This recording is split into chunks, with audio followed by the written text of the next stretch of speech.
morning students, how are you? I hope you will fit and fine at your home. Sorry. Dear friends, in previous class I explained exercise 11.4. I hope you have no doubt in that exercise. And just I am going to explain exercise 11.4 question number 7. Through a rectangular field of length 90 meter and breadth 60 meter, two roads are constructed which are parallel to the sides and cut each other at right angles through the centers of the field. If the width of each road is 3 meter, the find first the area of covered by the road. Second, the cost of constructing the road at the rate of rupees 110 per meter square. Just question number 7 जो है वो question number 6 की तरह ही है, कोई different नहीं है ज़्यादा। उसी तरह से क्वेश्चन को बनाना है, something different is there. Figure में ड्रॉ कर रहा हूँ क्वेश्चन नंबर 7 का। इसे एक रेक्टेंगुलर क्या हो गया आपका,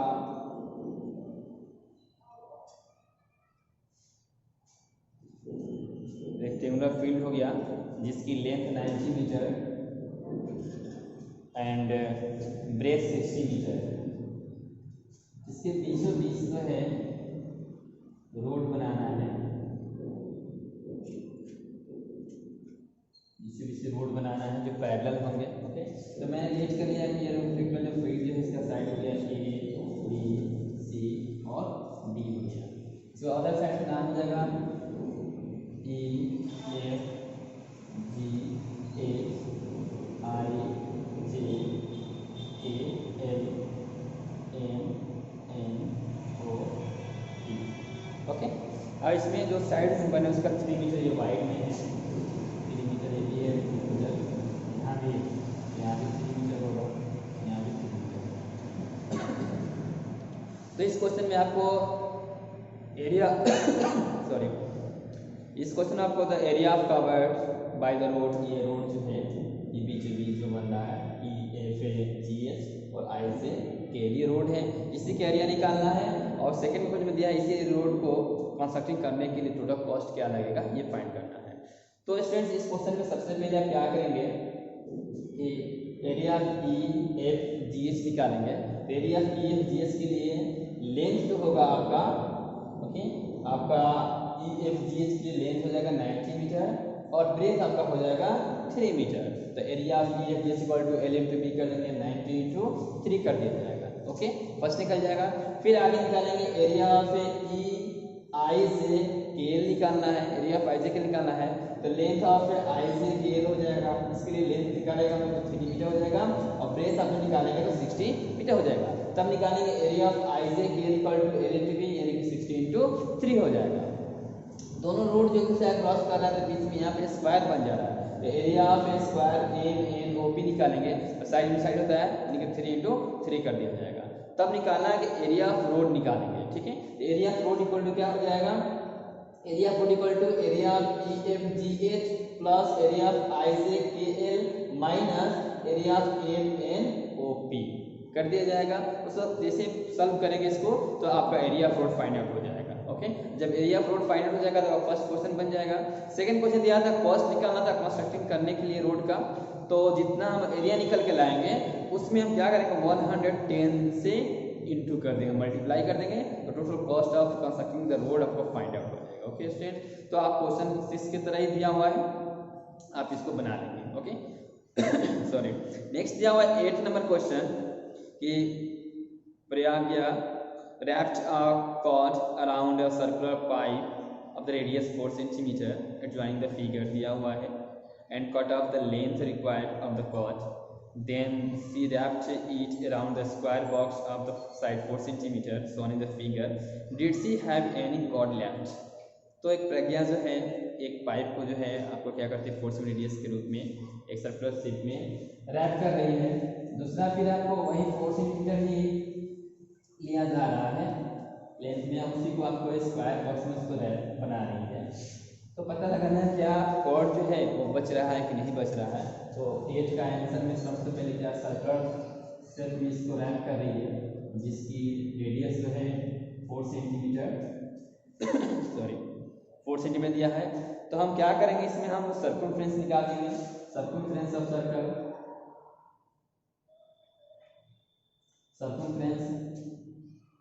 circle of a circle equal to होता है 2 पाई आर, तो 2 हो जाएगा पाई को 3.14 इंटू आर आपका 4 हो जाएगा। इसको हम लोग क्या करेंगे, मल्टीप्लाई कर देंगे, तो आप मल्टीप्लाई करेंगे तो 25.12 आ जाएगा, 25.12 सेंटीमीटर ये आ जाएगा। ठीक है, फिर इसी चीज को क्या करना है, रैप करके हमको स्क्वायर बॉक्स बना रही है, इसी चीज को फिर वो रैप कर रही है तो स्क्वायर बॉक्स बना रही है। ठीक है, ये स्क्वायर बन रहा है, तो पेरीमीटर का स्क्वायर निकाल दिया जाएगा, perimeter of A square equal formula क्या होता है, 4 इंटू साइड होता है। ठीक है, तो 4 इंटू 4 इक्वल टू 16 सेंटीमीटर हो जाएगा। ठीक है, तो फिर क्वेश्चन में पूछा जा रहा था ना, क्या कॉर्ड जो है लेफ्ट बच रहा है कि नहीं बच रहा है, तो बचेगा, क्योंकि इसको बनाया जा रहा है 25.12 आ रहा है, इसको बनाया 16 आ रहा है। यस से cord will be left, S लिख देंगे, S cord will be left. How much left cord, left cord equal to क्या करेंगे, इसमें से माइनस कर देंगे 25.12 माइनस 16, इसको हम माइनस कर देंगे तो कितना निकल कर आ जाएगा 9.12 सेंटीमीटर। ये आपका क्वेश्चन नंबर 8 का सलूशन हो जाएगा। ओके सेट, समझ में आ गया होगा, आई होप कोई डाउट नहीं है, क्लियर।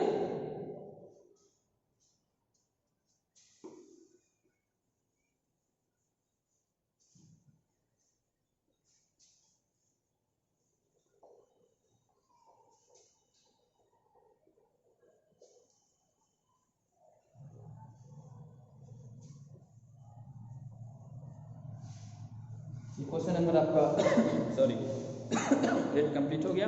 क्वेश्चन नंबर 9 दिया है, the adjoining figure represent a rectangular lawn with the circular flower beds in the middle, find करना है आपको। एक फिगर दिया हुआ है ऑलरेडी, आपको यहाँ पे देख सकते हैं क्वेश्चन नंबर 9 में ये फिगर ऐसे बना हुआ है, ये आपका रेक्टेंगुलर जो है एक लॉन है जो 10 मीटर और 5 सेंटीमीटर दिया हुआ है, 10 मीटर और 5 मीटर, इसी के बीच में क्या है, एक सर्कुलर फ्लावर बेड है जिसकी रेडियस 2 मीटर दिया हुआ है, 2 मीटर दिया हुआ है। ओके, तो इसमें फर्स्ट क्वेश्चन दिया हुआ है कि the area of whole land, area of whole land निकालना है, तो क्लियर हो गया। एरिया ऑफ होल लैंड मतलब आपका ये जो बाहरी जो बना है सर्कुलर रेक्टेंगुलर लॉन दिया है उसी के लिए निकाल देंगे, एल इंटू बी होता है, यानी कि 10 metre into 5 metre equal to हो जाएगा 50 मीटर स्क्वायर, आपका फर्स्ट का आंसर बन जाएगा। सेकंड दिया है the area of the flower bed, तो फ्लावर बेड क्या है, इसमें सर्कुलर शेप में है, तो एरिया ऑफ है, यहाँ पर क्या करेंगे, सर्कल निकाल देंगे, एरिया ऑफ सर्कल क्या होता है, पाई आर स्क्वायर होता है, तो पाई का वैल्यू 3.14 पुट कर देंगे, 3.14 और मल्टीप्लाई आर जो दिया है 2 मीटर दिया है, तो 2 मीटर इंटू 2 मीटर कर देंगे, तो मल्टीप्लाई करेंगे, इसका भी आंसर फाइंड आउट हो जाएगा। ओके स्टूडेंट्स, नेक्स्ट दिया है कि the area of lawn excluding the area of the flower bed, यानी कि एरिया ऑफ लॉन निकालना है जिसमें एक्सक्लूडिंग यानी कि एरिया ऑफ फ्लावर बेड को छोड़ देना है। तो एरिया ऑफ हम लोग लॉन निकाले थे 10 इंटू 5 कर दिए थे तो 50 मीटर स्क्वायर आया था। एरिया फिर हम सर्कुलर बेड जो निकाले हुए थे उस एरिया को क्या करेंगे, एरिया ऑफ ए लॉन में से माइनस कर दिया जाएगा।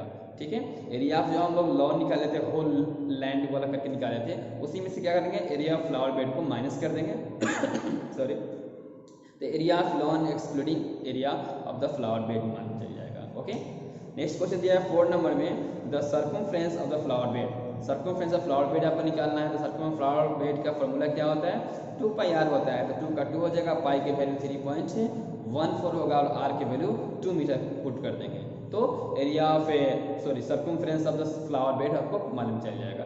I hope this question is not so hard, no you can solve it. अगर किसी क्वेश्चन में बनाने में कोई डाउट हो रहा है then you can ask to me, I will clear. Okay students, next question दिया है, क्वेश्चन नंबर 10 दिया हुआ है,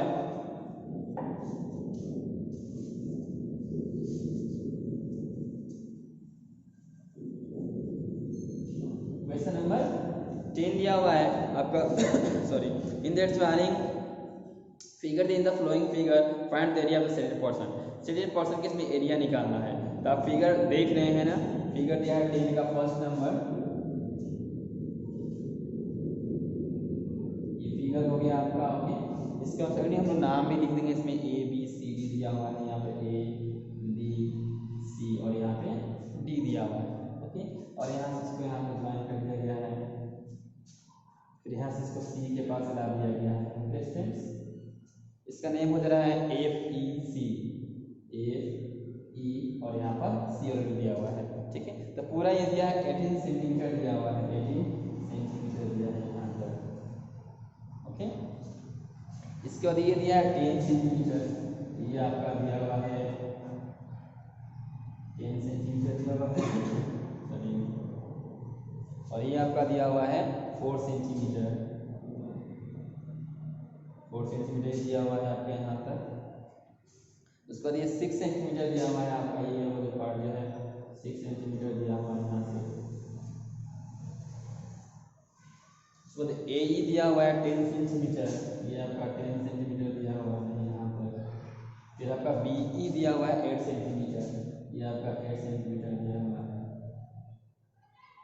ठीक है, एरिया ऑफ शेडेड रीजन जो है यही है, इसी का आपको एरिया निकालना है, एरिया ऑफ शेडेड रीजन जो है आपको ये निकालना है। तो इस क्वेश्चन के अनुसार से लग रहा है कि सबसे पहले हम पूरे फिगर जो एरिया ऑफ एबीसीडी निकाल लिया जाता है, उसमें से ये ट्रायंगल बन रहा है और यहाँ भी ट्रायंगल बन रहा है, दोनों राइट एंगल ट्रायंगल बन रहे हैं, क्योंकि रेक्टेंगल होता है, रेक्टेंगल में राइट एंगल ट्रायंगल होता है कॉर्नर पर।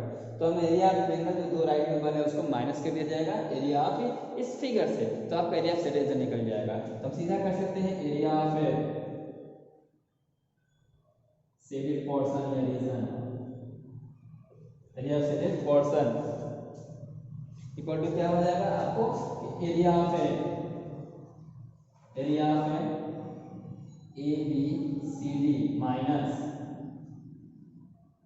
Area of triangle A F plus area of triangle EBC. तो area of triangle, area of ABC दिया होगा a into b होगा, यानी कि 18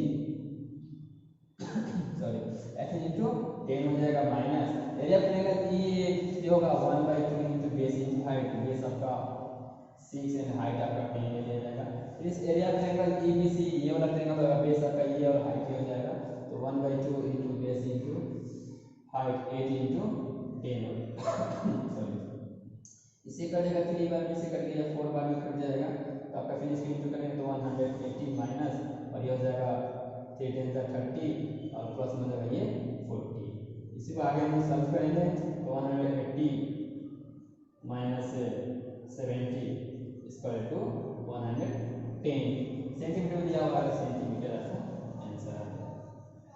तो इस तरह से आप क्वेश्चन जो है 10 का फर्स्ट नंबर बना सकते हैं स्टूडेंट्स। उसी तरह से क्वेश्चन नंबर 10 का सेकंड नंबर भी दिया हुआ है, एरिया ऑफ शेडेड पोर्शन निकालना है। तो इसमें आप देख रहे हैं ना कि एरिया ऑफ ट्रायंगल जो आपका पी क्यू आर एस दिया हुआ उसको फाइंड कर लेना होगा, उसी में से माइनस करना होगा area of triangle T P Q, और फिर एरिया ऑफ ट्रायंगल फाइंड करना है टी एस यू, और फिर आपको फाइंड करना है area of triangle U R Q को सम करके, और एरिया ऑफ जो पूरा जो पी क्यू आर दिया उसमें से माइनस कर दिया जाएगा, आपका नेक्स्ट क्वेश्चन बन जाएगा। आई होप समझ में आ गया होगा क्वेश्चन नंबर बी भी 10 का, आई होप बना सकते हैं इसे। ओके, नेक्स्ट क्वेश्चन दिया है question number 11।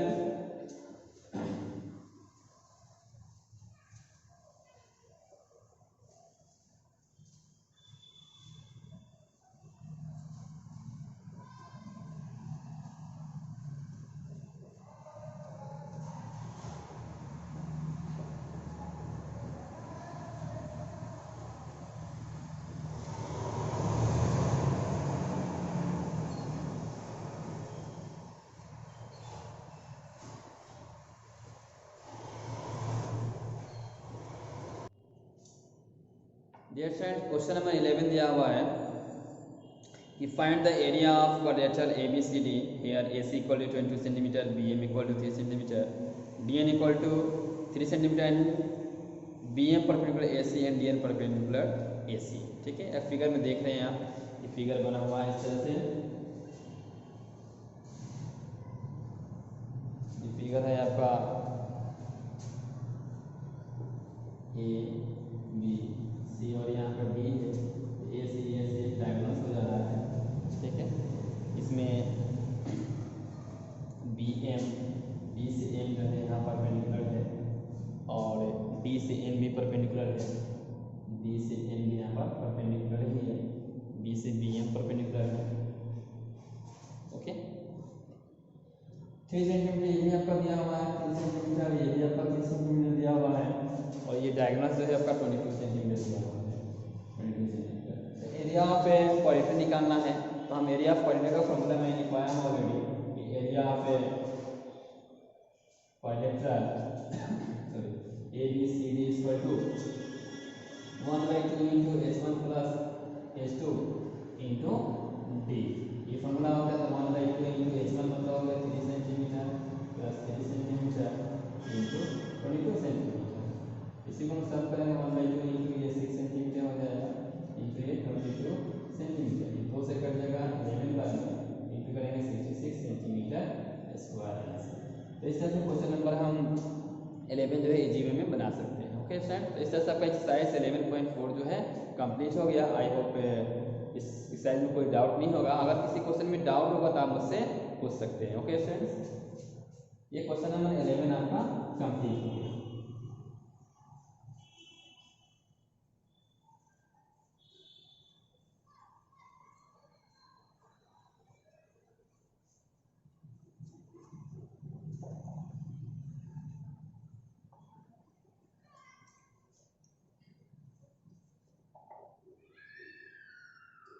Now students, I am going to explain chapter 12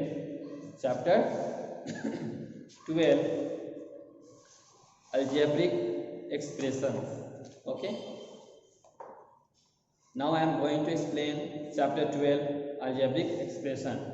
In this chapter, first of all we have to learn some defined terms. Okay, so first of all I am going to explain what is algebraic expression. Algebraic expression क्या होता है? An expressions obtained by combining constant or variables using the arithmetic operations of addition, subtraction, multiplications and division.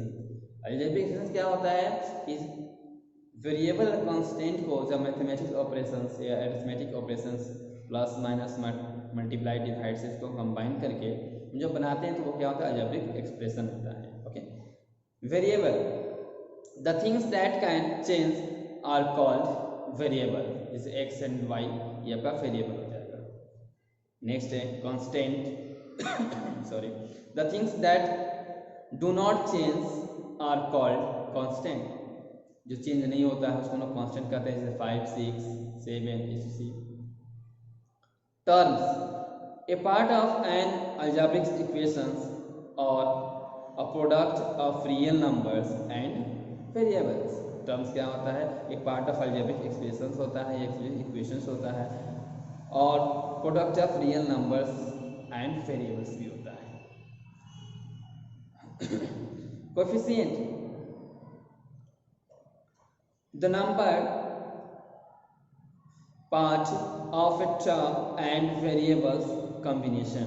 Coefficient क्या होता है? Coefficient जो होता है number part of the term and variables of combination होता है। जैसे आप देख सकते हैं 7x स्क्वायर, तो इसमें x स्क्वायर का कोएफिशिएंट जो है वो क्या हो गया? 7 हो गया। x स्क्वायर का कोएफिशिएंट क्या हो गया? 7 हो जाएगा। दूसरा देख सकते हैं 2xy, इसमें 2xy का कोएफिशिएंट क्या हो गया? 2xy में xy के कोएफिशिएंट मुझे फाइंड करना होगा, तो कोएफिशिएंट इसमें 2 हो जाएगा। ओके, ये न्यूमरल जो होता है कांस्टेंट वही क्या होते हैं? कोएफिशिएंट होते हैं। नेक्स्ट दिया है क्वेश्चन आपका लाइक टर्म क्या होते हैं?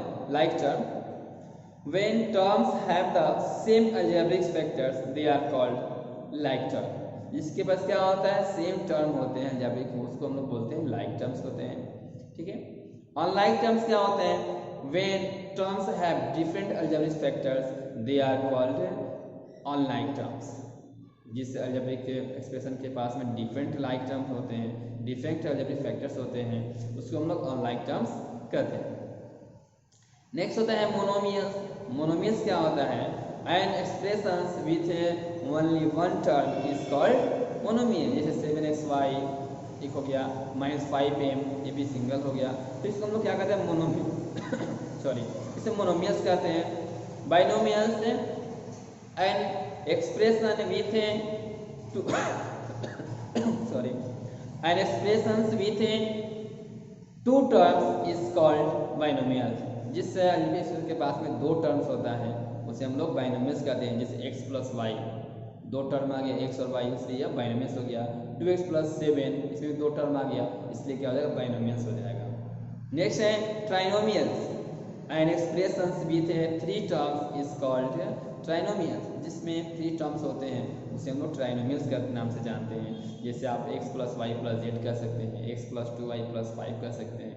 ओके, नेक्स्ट होता है पोलिनोमियल्स। क्या होता है, द एन एक्सप्रेशन विथ 1 और मोर टर्म्स इज कॉल्ड पोलिनोमियल्स। क्या होता है, एन एक्सप्रेशन विथ 1 या मोर टर्म्स से इज कॉल्ड पोलिनोमियल्स। ये एक टर्म हो या एक से अधिक टर्म होते हैं उसे हम लोग पोलिनोमियल्स कहते हैं। या दूसरी वे में भी कह सकते हैं कि monomials, binomials and trinomials are called polynomials. यानी मोनोमियल्स, बाइनोमियल्स, ट्राइनोमियल्स हो, इस सभी को हम लोग पोलिनोमियल्स के नाम से भी जानते हैं। इस तरह से ये आपका अलजेब्रिक एक्सप्रेशंस का जो न्यू चैप्टर आपका 12 है, इसका मोस्ट इंपॉर्टेंट डिफाइंड टर्म्स मैंने बता दिया। कौन कौन से डिफाइंड टर्म्स हैं, algebraic expressions, variable, constants, terms, coefficient, like term, unlike term, monomials, binomials, trinomials and polynomials. आपके पूरे डिफाइंड टर्म्स को आपको फिर जब स्टार्ट करेंगे चैप्टर 12 का, तो सबसे पहले इन सब डिफाइंड टर्म्स को आपको लिखना होगा। ओके,